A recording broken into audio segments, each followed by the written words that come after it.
Hey, good morning, guys. Today is not the greatest day for me. I'm gonna go ahead and press on and do this video anyway. Now, some of you had some comments and you were talking about it altering you or changing your personality. I just want to explain something. I'm gonna get kind of geeky in this video and talk about some things that are anecdotal or based on my experience and some things that are fact. Now, with these drugs, Wellbutrin, that's used for depression / ADHD, or Adderall, Vyvanse, those kind of things, they don't change your personality. We take these drugs because we want our behavior to change, but for our benefit, not adversely. So of course, if you abuse it, well, you will have adverse effects on not only your behavior, but your health inevitably as well, and we don't want that. As far as Vyvanse and how it affects me, like today is not the greatest day, like I said, but Vyvanse is a stimulant, and it helps me to, like in this case, of course, press on and to concentrate and to focus. Whenever I take this, it's like, gotta get this done, want to get this done, want to get this done, versus kind of like, put it off for later, something else is better, I'm getting distracted, chasing a white rabbit, whatever. Whenever you're hungry, you're looking for something, that's dopamine telling you, go and find it. So now, we have on one hand, stimulants, i.e. Vyvanse and Adderall. Wellbutrin is not a stimulant, Adderall and Vyvanse are stimulants. Different respectively, but they turn into the same thing in your body. The reason why they prescribe a drug as far as Wellbutrin for people with ADHD / depression, both either or, is because the dopamine is the factor in people that suffer with these things. Now, if you're depressed, your dopamine levels are low. Of course, it affects your mood, not so much your personality. It affects the things that you want to do. It affects your energy, all right, and planning, all those kind of things. I know for me, anytime when I was taking Wellbutrin, I didn't have the stimulant effect. It did help me with concentration. I had a little weird things going on at night as far as funky dreams. But with Adderall now, or Vyvanse, here's the thing. You have dopamine too, that's also in the brain.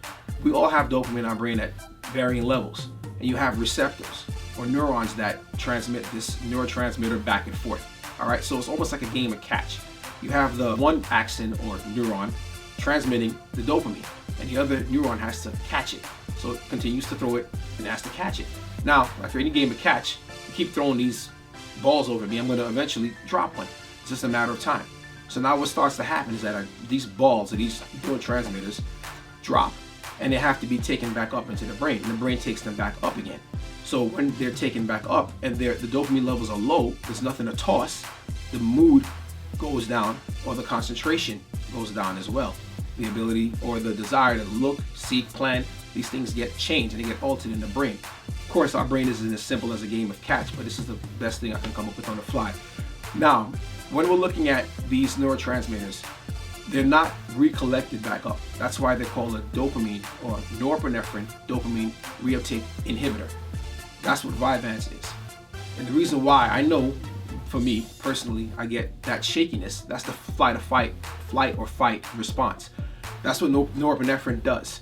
All right, but it's not taken up in the brain. So there's extra of it laying around for the brain to utilize in the body. And it affects adrenal glands, blood pressure. Some of you know what I'm talking about with Vyvanse. Your blood pressure goes up, your hunger goes down, and you get dry mouth. It sounds exactly like a person that's about to fight or run away from something. But that's all the time, and it slowly releases it, of course, with extended release for a period of time in your body. And also it inhibits sleep. No one sleeps when they're trying to fight or flight. No one is hungry, and your mouth gets dry and your muscles get tense. All right, but it's not in an extreme position unless you're, of course, abusing the drugs. And then let me just reiterate that really quickly. As far as changing your personality is what your personality is.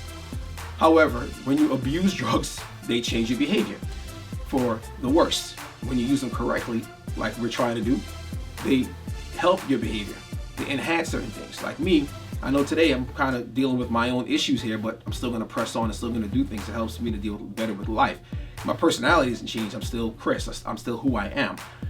For some people, I know for me, the Wellbutrin didn't work as well, and it works with depression as well too. But ADHD and depression are cousins because of dopamine. The dopamine levels, when they fluctuate in the brain, that prefrontal cortex affects our mood. And it works along with other neurotransmitters, like serotonin, oxytocin, and those things. Those all work to create the way you think, and of course, in turn, create what you do, and in turn, it affects your life. That's why these things are important. And when people, just on a side note, it just ticks me off when people just think ADHD or depression is just an imaginary thing, it's a part of your mind. It has real life effects, as many of you know that's looking at this. But to answer your question, I hope I didn't geek you out too much. It doesn't change your personality. Your personality is, you are who you are. However, it does help you to cope with things better. Don't be afraid of it. This is why some of your doctors are starting you off at lower levels, because they need to kind of troubleshoot, to kind of test and see. They're not going to say, all right, let's throw him in 10 feet and see what he does, or see what she does. They want to say, okay, let's start with a little bit. If this person is depressed, they probably are good on this non-stimulant. Let's see what happens. Okay, because of course with stimulants, they affect a lot of things in your body, your heart, blood pressure, and these kind of things that may inhibit people from actually taking it because they have previous health issues. But they want to see if that's it. And if it still isn't being affected, okay, well, let's move it up to another drug, to a stimulant, a more powerful thing. And then from that point, they'll start to move up the dosage. A good doctor would do something like that for you, because unless they're a drug dealer, and drug dealers give you what you want. A good doctor's trying to help you. Drug dealers trying to make money. Big difference. All right, so I hope this has helped you. If you have any questions, as always, please leave a comment in the comment section. Hit me up and I'm here for you to answer any questions. You guys have a great day, and I'll see you in the next video.